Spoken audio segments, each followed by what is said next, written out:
Praise the lord. ಕರ್ತನಲ್ಲಿ ನನ್ನ ಆತ್ಮೀಯ ಸ್ನೇಹಿತರೆ, ಇಂದು ನಾವೆಲ್ಲರೂ ಧ್ಯಾನಿಸುವಂತ ದೇವರ ವಾಕ್ಯ ಸಂದೇಶ ಏಷಾಯ 50ನೇ ಅಧ್ಯಾಯದಲ್ಲಿ 2ನೇ ವಾಕ್ಯ ನೋಡ್ತೇವೆ. ನನ್ನ ಹಸ್ತವು ರಕ್ಷಿಸಲಾರದ ಮೋಟುಗೈಯೋ, ಉದ್ಧರಿಸಲು ಶಕ್ತಿಯು ನನ್ನಲ್ಲಿಲ್ಲವೋ. ಕರ್ತನು ಈ ದಿನ ನಿಮ್ಮ ಸಂಗಡ ಮಾತಾಡ್ತಾ ಇದ್ದಾರೆ. ನನ್ನ ಕರ್ತನ ಹಸ್ತವು ಮೋಟುಗೈಯೋ, ಆತನು ಉದ್ಧರಿಸಲು ನಮ್ಮನ್ನು ಆಶೀರ್ವದಿಸಿ ಅಭಿವೃದ್ಧಿಗೆ ತರಲು ಆತನು ಶಕ್ತನಲ್ವೋ. ನೀವು ಯೋಚನೆ ಮಾಡ್ತಾ ಇರ್ಬೋದು, ಯಾಕೆ ದೇವ್ರೆ ಏನೆಲ್ಲ ಕೆಲಸ ಮಾಡ್ತಾ ಇದ್ದೀನಿ, ಅಭಿವೃದ್ಧಿ ಆಗ್ತಾ ಇಲ್ಲ, ಯಾವುದ್ಯಾವುದೋ ಕೆಲಸ ಕಾರ್ಯದಲ್ಲಿ ಕೈ ಹಚ್ತಾ ಇದ್ದೀನಿ, ಅದು ಯಾವುದೂ ಕೂಡ ಆಗ್ತಾ ಇಲ್ಲ. ಹೀಗೆ ಅನೇಕ ಸೋಲುವಿಕೆಯಿಂದ ನೀವು ಯೋಚನೆ ಮಾಡ್ತಾ ಇರ್ಬೋದು. ಹಾಗೆ ಆರ್ಥಿಕವಾಗಿ ಕೊರತೆ, ಬಡತನ, ಸಾಲ, ಸಂಕಷ್ಟಗಳಲ್ಲೂ ಸಿಕ್ಕಿಕೊಂಡು ನೀವು ಯೋಚಿಸ್ತಾ ಇರ್ಬೋದು.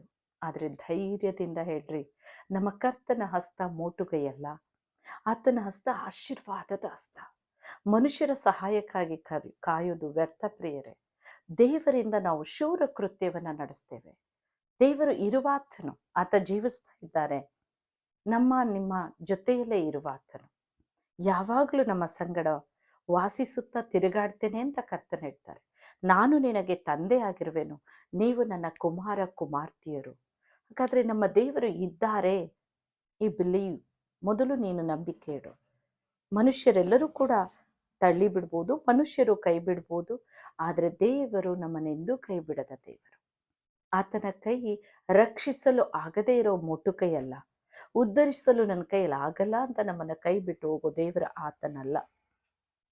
ಆತ ಉದ್ಧರಿಸೋರು, ನಮ್ಮನ್ನು ರಕ್ಷಿಸೋರು, ನಮ್ಮನ್ನು ಬಲಪಡಿಸೋರು, ನಮ್ಮನ್ನು ಆಶೀರ್ವದಿಸೋರು, ಸದಾಕಾಲ ನಮ್ಮೊಂದಿಗಿದ್ದು ಅದ್ಭುತವನ್ನ ಮಾಡೋ ದೇವರು. ಮನುಷ್ಯರು ಇವತ್ತು ಆಶ್ವಾಸನೆ ಕೊಡ್ಬೋದು, ನಾಳೆ ಇಲ್ಲದೆ ಹೋಗ್ತಾರೆ. ಆದರೆ ದೇವರು ಮಾತಾಡ್ತಾ ಇದ್ದಾರೆ ಅಂದರೆ, ಈ ಭೂಮಿ ಆಕಾಶಗಳು ಅಡೆದು ಹೋಗ್ಬೋದು, ಆದರೆ ನನ್ನ ಮಾತಲ್ಲಿ ಒಂದು ಗುಡಿಸಾದ್ರೂ ನೆರವೇರದ ಹೊರತು ಅದು ಅಳಿದು ಹೋಗೋದಿಲ್ಲ. ಹೌದು ನನ್ನ ಸ್ನೇಹಿತರೆ, ದೇವರು ನಿಮ್ಮನ್ನಿಂದು ಉದ್ಧಾರ ಮಾಡ್ತಾ ಇದ್ದಾರೆ. ದೇವರ ಹಸ್ತ ನಿಮ್ಮನ್ನಿಂದು ರಕ್ಷಿಸ್ತಾ ಇದೆ. ಯಾವುದೇ ಆದ ಕಾರ್ಯಗಳು ದೇವರಿಗೆ ಕರಗಳು ಒಪ್ಪಿಸ್ರಿ, ಕರ್ತನ ಕರಗಳು ಒಪ್ಪಿಸಿ ಪ್ರಿಯರೇ. 5 ರೊಟ್ಟಿ 2 ಮೀನು 5 ಕರ್ತನ ಕರಗಳಲ್ಲಿ ಒಪ್ಪಿಸಿದ್ರು ಅವರು. ಅದು ಆತನು ಪ್ರಾರ್ಥಿಸುವಾಗ 5,000 ಜನರು ತಿಂದು ತೃಪ್ತರಾಗಿ ಮಿಕ್ಕುವಂತೆ ಆಶೀರ್ವಾದ ಬಂತು. ದೇವರ ಕೈಯಲ್ಲಿ ನಿಮ್ಮನ್ನು ಒಪ್ಪಿಸ್ರಿ, ನಿಮ್ಮ ಕೆಲಸ ಕಾರ್ಯ ದೇವರ ಕೈಯಲ್ಲಿ ಒಪ್ಪಿಸ್ರಿ. ಆತನೇ ಉದ್ಧರಿಸುವ ಆತನು, ಆತನೇ ಅಭಿವೃದ್ಧಿ ಕೊಡೋ ದೇವರು. ಆತ ನಮ್ಮನ್ನು ಅಭಿವೃದ್ಧಿಯಿಂದ ಅಭಿವೃದ್ಧಿಗೆ ತರ್ತಾರೆ. ಕರ್ತನಲ್ಲಿ ಯಾಕೋಬ್, ನಾನಿನ್ನ ಆಶೀರ್ವಾದ ಮಾಡ್ತೇನೆ. ಹೀಗೆ ಅಬ್ರಹಾಂ, ನಾನಿನ್ನ ಆಶೀರ್ವಾದ ನಿಧಿಯಾಗಿ ಮಾಡ್ತೇನೆ. ಇಸಾಕ್, ಅದೇ ವರ್ಷದಲ್ಲಿ ಬಿತ್ತು ಅದೇ ವರ್ಷದಲ್ಲಿ ಹೆಚ್ಚಾಗಿ ಕೊಯ್ಯುವಂತೆ ಸಮೃದ್ಧಿ ವೃಷ್ಟಿ ಕೊಡ್ತೇನೆ. ದೇವರೆಂದೂ ಕೈ ಬಿಡೋದಿಲ್ಲ. ನಿನ್ನ ನಂಬಿಕೆಯನ್ನು ಕೆಡಿಸ್ಕೋಬೇಡ, ನಂಬಿಕಸ್ಥನಾಗು. ನಂಬಿಕಸ್ಥನು ಆಶೀರ್ವಾದ ಪೂರ್ಣವಾಗಿ ಹೊಂದಿಕೊಡ್ತಾನೆ. ನಂಬಿಕೆಯಿಂದ ಪಡ್ಕೊಡ್ರಿ.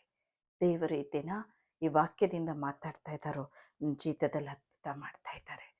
ಆಶೀರ್ವಾದ ಹೊಂದಿಕೊಳ್ಳೋಣ ಪ್ರಾರ್ಥನೆಯಿಂದ.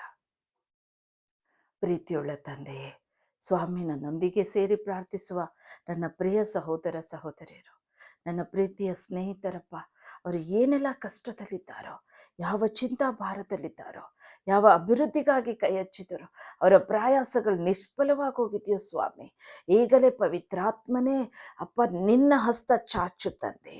ನಿನ್ನ ಕೈ ರಕ್ಷಿಸದಂತೆ ಮೋಟುಗೈಯಲ್ಲ, ನಿನ್ನ ಹಸ್ತವು ಸ್ವಾಮಿ ಉದ್ಧರಿಸಲು ಶಕ್ತಿ ಇಲ್ಲದೆ ಬಿಡುವಂಥ ಕರಗಳಲ್ಲ ಸ್ವಾಮಿ. ನಿನ್ನ ಹಸ್ತವು ಅದ್ಭುತದ ಹಸ್ತ. ಅವರ ಮೇಲೆ ನಿನ್ನ ಅದ್ಭುತ ಹಸ್ತ ಚಾಚು ಎಸೆಯ.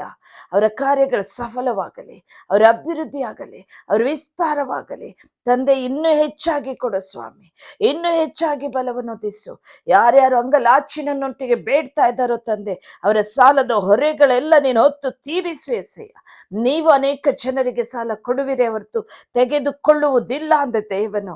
ಹೌದು ಪರಿಶುದ್ಧಾತ್ಮನೇ ಅಪ್ಪ, ನಿನ್ನ ಮಕ್ಕಳು ಅನೇಕರಿಗೆ ಕೊಡೋ ವ್ಯಕ್ತಿಯಾಗಿ ಅವರನ್ನು ಮಾರ್ಪಡಿಸು ತಂದೆ. ಈಗಲೇ ಆಶೀರ್ವಾದ ಅವ್ರ ಮೇಲೆ ಇಳಿಯಲಿ ರಾಜ, ಅದ್ಭುತಗಳು ನಡೆಯಲಿ ಏಸಪ್ಪ. ತಂದೆಯೇ, ನೀನು ಆಶೀರ್ವದಿಸ್ತಾ ಇರೋದು ಸ್ತೋತ್ರ ತಂದೆ. ನೀನು ಅದ್ಭುತವನ್ನು ಮಾಡ್ತಾ ಇದ್ದೀರಾ, ಸ್ತೋತ್ರ ಸ್ವಾಮಿ. ಅವರು ಯಾವ ಕಾರ್ಯದಲ್ಲಿ ರಕ್ಷಣೆ ಬೇಕಾಗಿದೆ ತಂದೆ, ನಿನ್ನ ಹಸ್ತ ಚಾಚಿ ಅವರಿಗೆ ರಕ್ಷಿಸು. ನೀನೇ ರಕ್ಷಕನು, ನಿನ್ನ ಹೊರತು ರಕ್ಷಕನಿಲ್ಲ ತಂದೆ. ರಕ್ಷಿಸು ಅವರನ್ನ ಪರಿಶುದ್ಧಾತ್ಮನೇ, ಅವರೆಲ್ಲೇ ಹೋಗುವ ಬರುವಾಗ ವಿಶೇಷ ರಕ್ಷಣೆ ಕೊಡು ತಂದೆಯೇ. ಅಪ್ಪ, ವ್ಯಾಧಿಗ್ರಸ್ತರಾಗಿರುವಂಥ ಮಕ್ಕಳನ್ನು ಮುಟ್ಟಿ ಗುಣಪಡಿಸು ಅಯ್ಯ. ನಿನ್ನ ಗುಣಪಡಿಸುವ ಶಕ್ತಿ ಅವರ ಮೇಲೆ ಇಳಿಯಲಿ. ಆರೋಗ್ಯದಾಯಕ ನೀನು, ಆರೋಗ್ಯದಿಂದ ತುಂಬಿಸು ಅಪ್ಪ. ನೀನು ಆಶೀರ್ವಾದ ಮಾಡುತ್ತಾ ಇರೋದಕ್ಕೆ ವಂದನೆ. ಪರಿಶುದ್ಧಾತ್ಮನೇ, ಅದ್ಭುತ ನಡೆಸಿದ್ದೀರಾ. ಸ್ತೋತ್ರಂ ಸ್ತೋತ್ರಂ ಏಸಯ್ಯ. ನಿನಗೆ ಮಹಿಮೆ ಅಪ್ಪ. ಯೇಸುವಿನ ದಿವ್ಯ ನಾಮದಲ್ಲಿ ಬೇಡಿಕೊಳ್ಳುತ್ತೆ ತಂದೆ. ಆಮೀನ್.